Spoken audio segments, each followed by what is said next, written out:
Olá, companheiras, olá, companheiros, saudações petistas. Sejam muito bem-vindas e muito bem-vindos a mais uma edição do podcast Em Tempos de Guerra, a Esperança é Vermelha. Hoje é sexta-feira, dia 27 de outubro. Eu sou o Patrick e topo a conversa com vocês.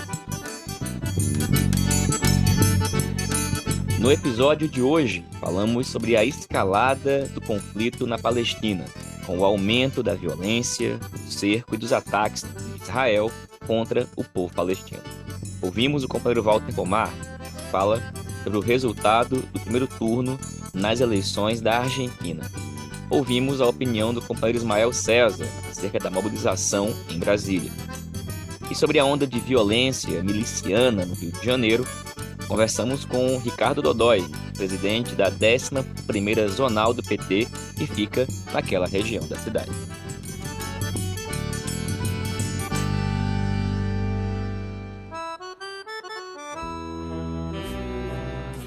E pessoal, começamos a edição de hoje do podcast, gravada no fim da tarde dessa sexta-feira, sob extrema tensão. É que já há algumas horas que o contato telefônico, virtual e todas as formas de comunicação foram cortadas com Gaza. O gesto tem sido considerado por muita gente como um sinal de que há um risco iminente de uma ofensiva militar ainda maior por parte de Israel na região. O Itamaraty, por exemplo, confirmou que o corte de comunicações ocorreu e que não tem conseguido contato com os brasileiros que estão em Gaza. As ligações para os cerca de 30 cidadãos não completam, nem mesmo quando são feitas a partir de Ramallah. Numa mensagem, os palestinos foram alertados pela rede de telefonia local, a Javal, com a seguinte mensagem: lamentamos anunciar a interrupção completa de todas as comunicações e serviços de internet com a faixa de Gaza, devido à agressão em andamento. Os intensos bombardeios da última hora destruíram as últimas rotas internacionais que ligavam Gaza ao mundo exterior, além das rotas anteriormente destruídas durante a agressão, o que levou à interrupção de todos os serviços das empresas de telecomunicações da faixa de Gaza. Fecha aspas. Bom, pessoal, e também hoje, sexta-feira, o Ministério da Saúde de Gaza informou que o número oficial passa de 7.300 mortes no território palestino desde o início da guerra com Israel no dia 7 de outubro.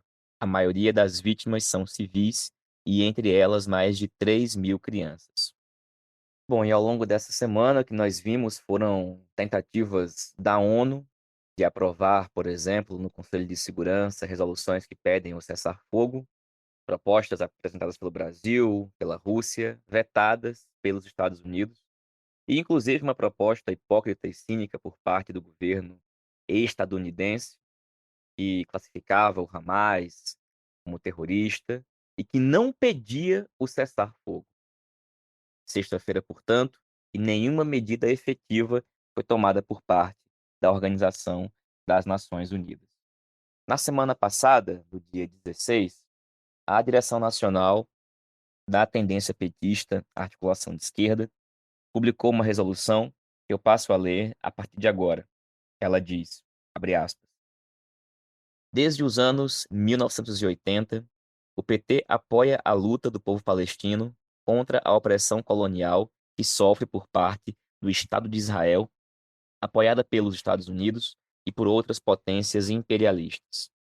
Também, desde os anos 80, o PT apoia a chamada solução dos dois estados, ou seja, a existência do Estado da Palestina e a existência do Estado de Israel. O maior obstáculo à existência do Estado da Palestina vem do Estado de Israel, que não cumpre nenhuma das resoluções da ONU, assim como não cumpre nenhuma das promessas que firmou com a Organização para a Libertação da Palestina, OLP, nos chamados Acordos de Oslo. Embora haja setores do povo palestino contrários à existência do Estado de Israel, não é a existência nem as ações desses setores que explicam, nem tampouco justificam as posições colonialistas e sionistas atualmente hegemônicas em Israel. A cronologia dos fatos mostra o contrário. Quando a OLP aceitou firmar os acordos de Oslo, o Estado Profundo de Israel operou para inviabilizar a autoridade palestina, empurrando crescentes setores da população palestina para o desespero e alimentando alternativas mais radicais que serviram de pretexto para o endurecimento das posições de Israel. Na Palestina, desde sempre o PT mantém relações partidárias unicamente com a Organização para a Libertação da Palestina, OLP, e relações diplomáticas com a Autoridade Palestina. Não concordamos com atos de violência contra civis, venham de onde vierem. Por isso, condenamos os assassinatos de civis cometidos tanto pelo Hamas quanto pelo Estado de Israel. Mas nossa condenação contra esses atos de violência não implica em desconhecer a diferença qualitativa que existe entre a violência dos povos colonizados e oprimidos e a violência dos estados e governos colonizadores e opressores. Repudiamos, com todas as nossas forças, a atitude hipócrita de governos, meios de comunicação e partidos políticos, inclusive alguns autoproclamados de esquerda, que repudiam o terrorismo quando praticado por palestinos, mas são cúmplices do terrorismo de Estado praticado pelo Estado de Israel. A operação que Israel promove contra a faixa de Gaza é inspirada na mesma lógica adotada pelos nazistas contra os judeus. Trata-se de uma solução final, baseada na premissa de que os palestinos não são humanos e podem ser alvo de punição coletiva. Declarações recentes de integrantes do gabinete ministerial, do primeiro-ministro e do presidente de Israel são explícitas a esse respeito. Por isso, quem apoia e quem se cala sobre o que está acontecendo em Gaza é cúmplice do genocídio e dos crimes de guerra. Assassinato em massa de civis, bombardeio de hospitais e instalações da ONU, corte de fornecimento de energia elétrica, água, alimentos, impedindo corredores humanitários. Saudamos a coragem de judeus, cidadãos ou não de Israel, que têm vindo a público denunciar a ação genocida do Estado de Israel. Conclamamos o governo brasileiro a redobrar os esforços, inclusive no Conselho de Segurança da ONU, por um cessar-fogo, pelo cumprimento das resoluções da ONU, especialmente as que garantem a existência do Estado da Palestina. O Brasil, como país que já foi colônia, tem especial obrigação de apoiar a legítima resistência contra a dominação colonial. O ataque de Israel contra Gaza pode ter desdobramentos gravíssimos, tanto no âmbito regional quanto mundial. Os Estados Unidos, seja por razões eleitorais, seja por razões estruturais, advindas de seu declínio, têm interesse numa escalada bélica. De nossa parte, dizemos: o mundo não precisa de mais guerras, o mundo precisa de paz. A militância petista deve contribuir na organização, convocação e mobilização das atividades em defesa da paz, em defesa da solução dos dois estados, Palestina e Israel, e em defesa dos direitos do povo palestino a uma vida pacífica e com soberania. Palestina livre. E dito isso, companheiros e companheiras, a gente vai ouvir agora o companheiro Walter Pomar, membro da direção nacional da AE, fala sobre o resultado das eleições na Argentina. No último domingo, ocorreu o primeiro turno, a primeira volta das eleições argentinas. E o candidato do peronismo, Massa, foi ao segundo turno de forma surpreendente para muita gente, em primeiro lugar, e vai enfrentar a candidatura ultraliberal do Milei. Desse assunto, a gente escuta agora o companheiro Walter Pomar. Olá, Patrick. Olá, ouvintes do podcast, comandado pelo Patrick Campos Araújo. A situação da Argentina, muito resumidamente, é 4 notícias positivas e um futuro em aberto. Primeira notícia positiva é que haverá segundo turno. Depois das primárias, que é aquele processo utilizado na Argentina para escolher as candidaturas dos partidos, depois das primárias, muita gente avaliou que a eleição poderia ser decidida no primeiro turno com uma vitória da direita. Isso não aconteceu, haverá segundo turno presidencial. Uma segunda boa notícia é que a candidatura peronista do Massa irá ao segundo turno. Muita gente imaginou, depois das primárias, que havia um forte risco ou da eleição ser decidida no primeiro turno em favor da direita, ou do segundo turno ser disputado por duas candidaturas da direita. Isso não aconteceu. Quem vai ao segundo turno é Sérgio Massa e a outra candidatura, essa sim, é da direita. Uma terceira boa notícia é que a candidatura peronista, ela vai ao segundo turno em primeiro lugar. Muita gente, depois das primárias, imaginava que, caso houvesse segundo turno e caso o Sérgio Massa fosse o segundo turno, ele iria em segundo lugar. Isso não aconteceu. O segundo turno, ou a segunda volta, ou a balotagem, como eles falam, vai ser disputada por Massa, representando o peronismo, com o apoio de toda a esquerda, e de outro lado por Javier Milei, que a imprensa apresenta jocosamente como anarcocapitalista e libertário, mas na verdade é um neofascista e um ultraliberal. A quarta boa notícia é que na província de Buenos Aires foi reeleito o governador Kicillof, que é uma promessa de que o peronismo, mais especificamente sua ala esquerda, ligada ao kirchnerismo, terá um nome forte para prosseguir a disputa política na Argentina nos próximos anos. Então tem 4 boas notícias, mas o futuro está em aberto. O segundo turno não vai ser fácil, embora a candidatura do Massa tenha ido ao segundo turno com uma vantagem de uns 6 a 7 pontos à frente da candidatura do Javier Milei. A terceira colocada, Patrícia Bullrich, que não é de centro, nem é de centro-direita, é de direita direitona, fez o óbvio, declarou apoio ao Javier Milei. E esse que passou a campanha inteira falando mal da casta política, recebeu o apoio dos representantes dessa casta de braços abertos, como, aliás, era óbvio que iria acontecer. Portanto, o segundo turno será uma batalha renhida, não será fácil. Nós temos que lembrar do que aconteceu aqui no Brasil em 2018 e também o que aconteceu em 2022 nas eleições para o estado de São Paulo.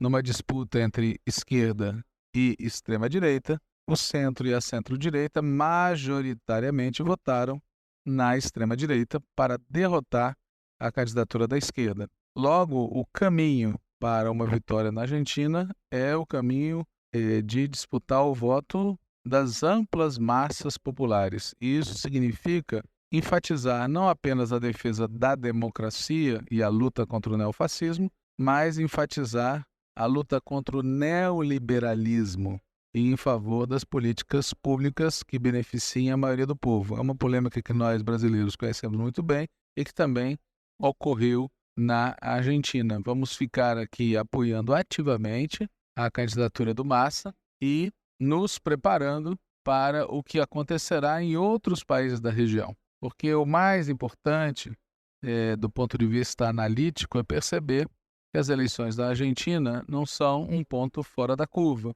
Pelo contrário, fazem parte da curva latino-americana e mundial de polarização política cada vez mais intensa, né? E essa polarização política corresponde a um clima mundial de crise e de guerras.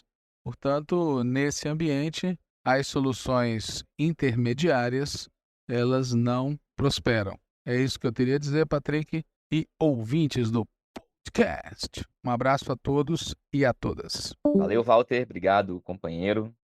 E, gente, como nós tínhamos dito na edição anterior do podcast, no último fim de semana ocorreu o 14º Congresso da CUT, a Central Única dos Trabalhadores e das Trabalhadoras. E na edição de hoje a gente vai escutar informes de alguns companheiros que estavam presentes no Congresso. A gente começa ouvindo o companheiro Ismael César, atual membro da direção da CUT, que fala da marcha ocorrida a Brasília. Olá, Patrick, ouvintes do podcast Em Tempo de Guerra, a Esperança é Vermelha. Aqui passando um rápido informe do que foi o 14º Congresso da CUT. Em primeiro lugar, queria ressaltar aqui que no debate de conjuntura internacional houveram importantes resoluções, que foram aprovadas. Destaco a resolução que trata sobre o bloqueio a Cuba, ou seja, a CUT se posicionando mais uma vez pelo fim do bloqueio criminoso promovido pelos Estados Unidos a Cuba. Então pedindo mais uma vez, reforçando a necessidade do fim desse bloqueio. Aprovou-se ainda uma moção em defesa do povo do Saara Ocidental, que sofre ainda com a colonização feita por Marrocos, inclusive estava lá presente o embaixador do Saara Ocidental, e que, portanto, a CUT também tratou desse tema e aprovou uma importante resolução. Se posicionou ainda, Patrick, pelo fim da guerra na Ucrânia, a suspensão da guerra naquela região, porque, na verdade, não interessa nenhum dos povos, e a classe trabalhadora, o povo que acaba sofrendo as consequências dessa guerra na Ucrânia. Apoiou ainda uma resolução de apoio à candidatura de Sérgio Massa à presidência da República na Argentina, contra o Javier Milei, o candidato ultraliberal, fascista aqui na Argentina. Inclusive tivemos uma boa delegação da Central Sindical Argentina, a CTA, que falou ao Congresso, e que tivemos, inclusive, nessa ocasião, um ato também de apoio à candidatura de Sérgio Massa na Argentina, e para uma surpresa positiva, Sérgio Massa sagrou-se vitorioso nesse primeiro turno das eleições da Argentina, e que, portanto, a gente espera que seja referendado no dia 19 de novembro, quando ocorrerá o segundo turno na Argentina, a vitória do candidato peronista na Argentina. E também, Patrick, nós aprovamos e tivemos, inclusive, um ato de apoio ao povo palestino contra o massacre promovido, patrocinado pelo Estado sionista de Israel. Na verdade, o que é feito ali é uma chacina contra o povo palestino, e que, portanto, a CUT também se posicionou pelo fim do massacre, esse verdadeiro genocídio promovido pelo Estado de Israel contra o povo da Palestina.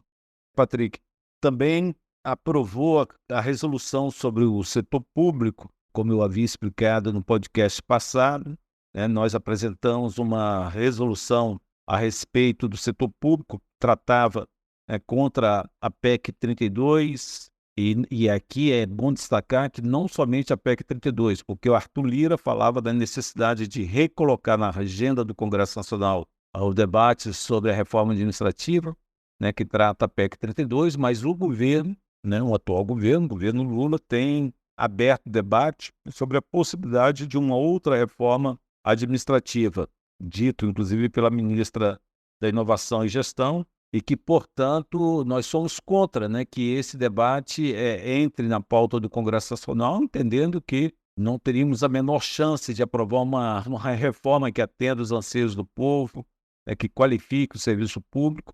É um Congresso Nacional reacionário, um Congresso Nacional conservador, e, portanto, qualquer proposta, mesmo bem, entre aspas, intencionada do governo, ela sairia uma outra reforma, sairia uma outra proposta. Então, é muito temeroso que o governo coloque qualquer proposta no sentido de reforma administrativa nessa atual legislatura, nessa atual conjuntura, e que, portanto, a CUT aprovou uma resolução não só contra a PEC 32, mas qualquer outra reforma administrativa que seja colocada em pauta no Congresso Nacional. Nessa mesma resolução, aprovou-se a pauta da defesa do reajuste dos servidores, entendendo, Patrick, que para o ano que vem está previsto no orçamento apenas 1,5 bilhões. Isso é insuficiente, isso não daria absolutamente para nada. Só para se ter uma comparação, para o agronegócio está previsto aí em torno de 300 bi, e para que o governo atendesse minimamente para reposicionar o reajuste dos servidores para 2024, era necessário no mínimo 16 bi. Mas nós estamos fazendo pressão junto à LDO, junto ao governo, a Lei de Diretriz Orçamentária para o ano que vem. Portanto, a ideia é fazer com que cresça esse valor para permitir minimamente garantir um reajuste para todos os servidores. E, por fim, a temática que trata sobre a negociação coletiva. O governo abriu um grupo de trabalho.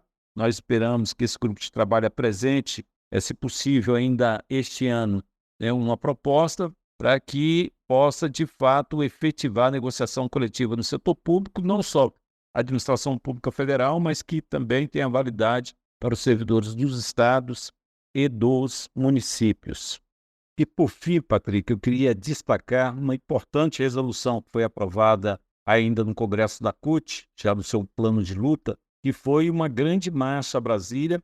Inclusive, essa proposta era uma proposta inicial dos servidores, de ter uma marcha para esse ano, né, já vista a possibilidade de se colocar em pauta a reforma administrativa, mas se consensuou, né, de ter uma grande marcha a Brasília ainda no primeiro semestre do ano que vem, possivelmente ali no início de maio. Coloque na pauta a defesa do serviço público, é óbvio, coloque na pauta a importância da negociação coletiva, mas uma pauta para além do setor público, também para os trabalhadores da iniciativa privada, tendo no centro, né, a reversão das reformas que foram aprovadas pós o golpe nesse país, né, reformas que atacam direitos da classe trabalhadora. Destaco aqui a reforma trabalhista, que foi feita ainda durante o governo Temer, né, para dar as tais garantias jurídicas ao mercado financeiro, e que havia todo um debate de que aumentaria o número de emprego no mercado de trabalho. Pelo contrário, né, o que houve foi um retrocesso imenso do ponto de vista de dar garantia aos trabalhadores. A reforma da Previdência, que também foi aprovada já no governo Bolsonaro, e que é um ataque, né, muito forte contra os trabalhadores, porque a reforma, da forma que foi feita, ela praticamente impede que a maioria da classe trabalhadora tenha o direito, né, de poder se aposentar, e ainda que se reverta também que foi aprovado do ponto de vista da terceirização sem limite, né, que basicamente hoje tudo pode ser terceirizado, e haja visto o que acontece no setor público. Então, portanto, essa marcha, né, que a gente está chamando da CUT, mas a ideia também é ampliar para as outras centrais sindicais, construir uma grande marcha da classe trabalhadora, né, para pressionar o governo. O próprio presidente Lula disse que é necessário que os trabalhadores façam as pressões necessárias para que o governo possa avançar. O que se vê nesse momento é uma forte pressão do setor empresarial, né, que tem lá os seus representantes, a sua maioria no Congresso Nacional, e, portanto, os trabalhadores, mesmo apoiando o governo Lula, mesmo entendendo a importância desse governo, e eu aqui, Patrick, tenho a exata dimensão que para esse governo dar certo é necessário atender as demandas da classe trabalhadora, é necessário ter mais educação, mais saúde, mais recursos para o setor público, ter uma política permanente para de correção do salário mínimo, ou seja, que o PAC, de fato, possa gerar novos empregos, ou seja, mas para que tudo isso aconteça, para que a gente tenha, né, um país desenvolvido, é necessário também atender as demandas da classe trabalhadora, e por isso iremos ocupar as ruas de Brasília o ano que vem. Espero, né, uma grande marcha a Brasília para retomar a nossa história de luta, de mobilização, pressionar o governo para que atenda as demandas da classe trabalhadora. E, repito, para o governo Lula dar certo, é necessário atender a essas demandas. É isso, Patrick, né, e ficamos aqui à disposição para outras temáticas que vocês, porventura, queiram sugerir. Forte abraço. Valeu, Ismael. Obrigado, companheiro. E, pessoal, a gente iria escutar também na edição de hoje comentários da companheira Ivonete Cruz, da direção da CNTE, da CUT, mas infelizmente ela não conseguiu enviar o seu comentário. Então, na próxima edição do podcast, tanto a companheira Ivonete, a gente também vai tentar um áudio da companheira Jandira Errara, contando em detalhes como aconteceu, as principais questões, debates e o resultado desse 14º Concute. E, bom, esta semana, companheirada, todos e todas nós vimos a escalada da violência aqui no Brasil, em especial no Rio de Janeiro.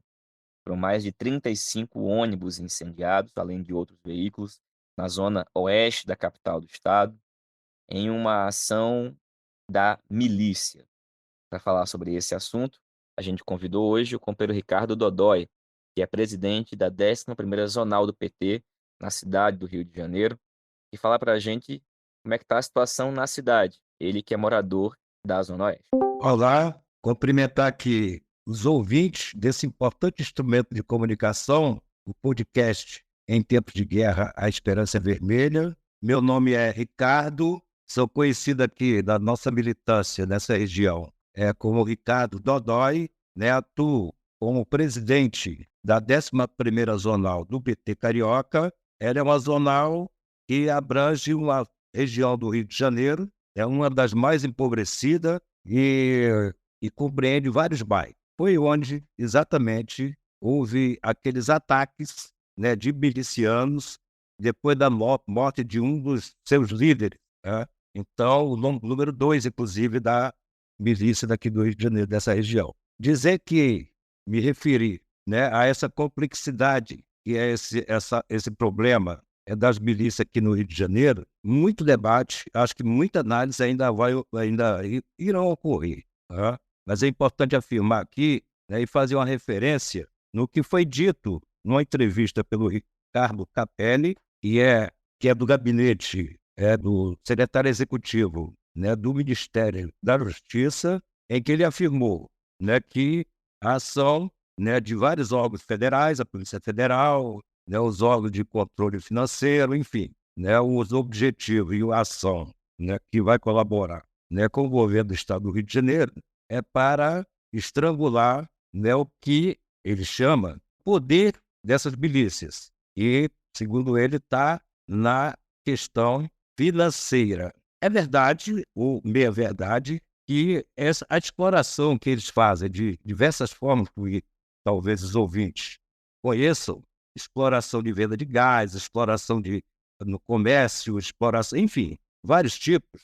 Claro, isso daí tem a ver também com questão financeira, tem a ver com poder, mas o essencial do poder, né, das milícias está na relação com o poder do Estado, né? Isso é preciso ser dito. Então, por isso a dificuldade de combater, né, essas milícias. Vocês aqui, né, você deve ter acompanhado. Eles indicam, por exemplo, tem gente nos batalhões da PM, tem gente dentro da polícia, tem gente no judiciário e elege parlamentares seus aqui na Assembleia Legislativa do Estado. Então, daí eles chamam-se de poder paralelo. Não é poder paralelo.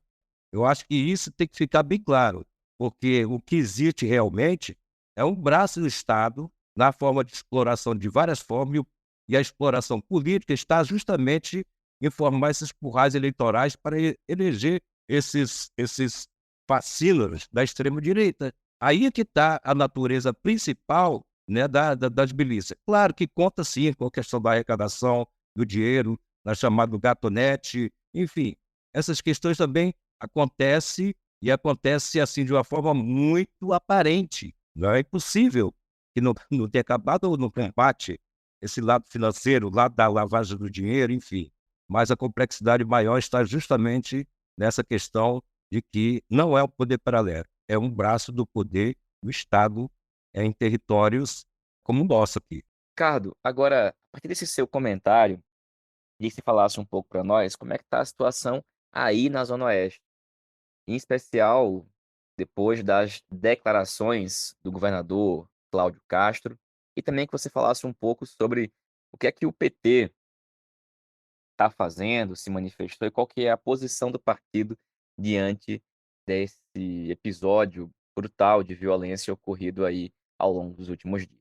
Depois do caos de segunda-feira, né, onde 35 ônibus foram queimados, as vias, né, de circulação interna dos bairros daqui da Zona Oeste de Campo Grande até Santa Cruz, Recreio e Barra, pararam de funcionar, inclusive com as vias bloqueadas. Aí eu mesmo, nesse dia, eu estava no centro do Rio e não tinha ônibus para vir para Campo Grande, eu moro em Campo Grande. E eu tive que pegar um aplicativo, para vocês terem ideia, e dei carona, né, para 2 empregadas domésticas, que elas estavam só com o card, não tinha dinheiro para pagar Uber nem outro meio de transporte. E o card é o cartão de passagem, né?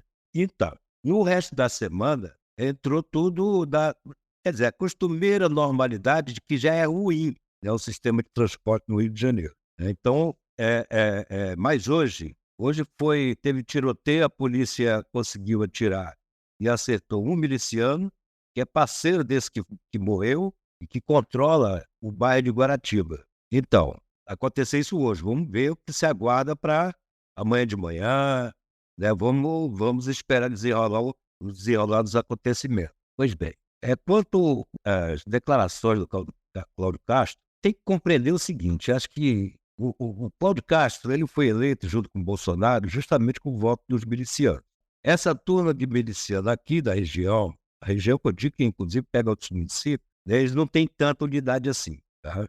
Por exemplo, esse que morreu é irmão do chefão de todos, que é o Zinho, tá? E os outros irmãos que era chefe foram mortos, né, anteriormente, né, quando inaugurou um deles, que eu não me recordo o nome agora, tá? Que pela primeira vez, né, que um civil, né, todos três são civis, né, um civil assumiu o comando da milícia aqui nessa região. E mais, um civil oriundo do tráfico de drogas, imaginem. Então, assim, existe uma guerrinha aí, uma guerra, né, também entre eles, pela questão do comando ser militar, né, pelo fato de ter vindo do tráfico, traga muita imagem do governador. Então, o que ele faz agora? Ele está combatendo essa, né, inclusive foi nomeado secretário de segurança não, chefe de polícia civil, secretário de segurança pública, né, aqui do Rio de Janeiro, e esse cara é o cara do confronto, e ele foi nomeado através de uma pressão recente aqui na LERJ, justamente desses parlamentares que são eleitos por esses milicianos, principalmente da ala militar. Então, eu acho que a gente precisa esperar o desenrolar dos fatos, porque esse combate que a polícia está fazendo agora pode ser, veja bem, vamos esperar o desenrolar, pode ser para outro grupo, aí sim chefiado por militares, né, assumir o comando da milícia da região. Veja bem, né, que não são oriundos do tráfico, enfim. Né, quanto à posição do PT, uma nota conjunta da executiva municipal, da Carioca, e da executiva estadual do PT, eles afirmam aqui a mesma coisa, aquilo que eu coloquei em outras questões, que isso vale para a esquerda no geral, do que eu tenho visto por aí, né, da questão do estrangulamento econômico. Não falam dessa dimensão política e das relações de poder com as milícias. Espero ter contribuído aí, mas eu acho que é muita análise. Então fica aí minha mensagem e agradeço aqui pela participação. Valeu, Ricardo. Abraço, companheiro. Muita força a você e a companheirada. Pessoal, essa foi mais uma edição do podcast Em Tempos de Guerra, a Esperança é Vermelha. Convido vocês a acompanharem a edição do Antivírus da próxima segunda, dia 30, onde nós voltamos a falar do conflito na Palestina, né, das ações do Estado genocida de Israel contra o povo palestino e também sobre as mudanças no governo Lula, as indicações que essa semana marcaram o ambiente nacional, como, por exemplo, as indicações de Arthur Lira para a presidência da Caixa. Mas esse e outros assuntos a gente comenta no Antivírus. A gente se reencontra em breve. Saudações petistas e até mais.